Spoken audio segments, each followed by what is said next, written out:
কিছু সাহাবী তারা কানাকানি করতে লাগলো এক বৈঠকের মধ্যে, যে তারা বলতে লাগলো হযরত ইব্রাহিম আলাইহিস সালাম আল্লাহ পাকের বন্ধু, হযরত মুসা আলাইহিস সালাম আল্লাহ পাকের সাথে কথা বলেছেন, হযরত ঈসা রুহুল্লাহ আলাইহিস সালাম আল্লাহ পাকের খাস রূহ, হযরত আদম আলাইহিস সালাতু সালাম আল্লাহ পাকের প্রিয় বন্ধু। তারা এগুলো কানাকানি করতে লাগলেন।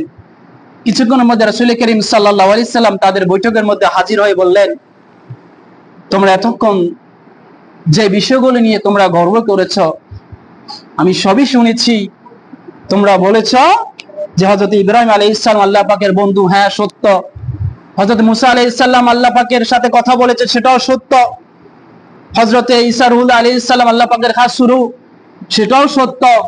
হযরত আদম আলাইহিস সালাতু সালাম আল্লাহ পাকের বন্ধু, বন্ধুত্ব গ্রহণ করেছেন, সেটাও সত্য। তবে তোমরা এটাও জেনে রাখো আমি হচ্ছি যে ওয়াকাল রাসূলুল্লাহ সাল্লাল্লাহু আলাইহি ওয়াসাল্লাম, রাসূল সাল্লাল্লাহু আলাইহি সাল্লাম বলে আলা ওয়া আনা হাবিবুল্লাহ, আমি হচ্ছে আল্লাহ পাকের মহাপ্রিয় বন্ধু। সুবহানাল্লাহ, আমি হচ্ছে আল্লাহ পাকের মহাপ্রিয় বন্ধু। তবে এটা আমার ফখর নহে, এটা আমার গর্ব নহে। আমি বেহেশতের মধ্যে সর্বপ্রথম প্রবেশ করব গরীব মুমিনদেরকে নিয়ে, এটাও আমার গর্ব নয়। কিয়ামতের ময়দানে আমি সর্বপ্রথম সুপারিশকারী হব, এমনকি আমার সুপারিশ কবুল করা হবে, এটাও আমার ফখর নয়, এটাও আমার গর্ব নয়।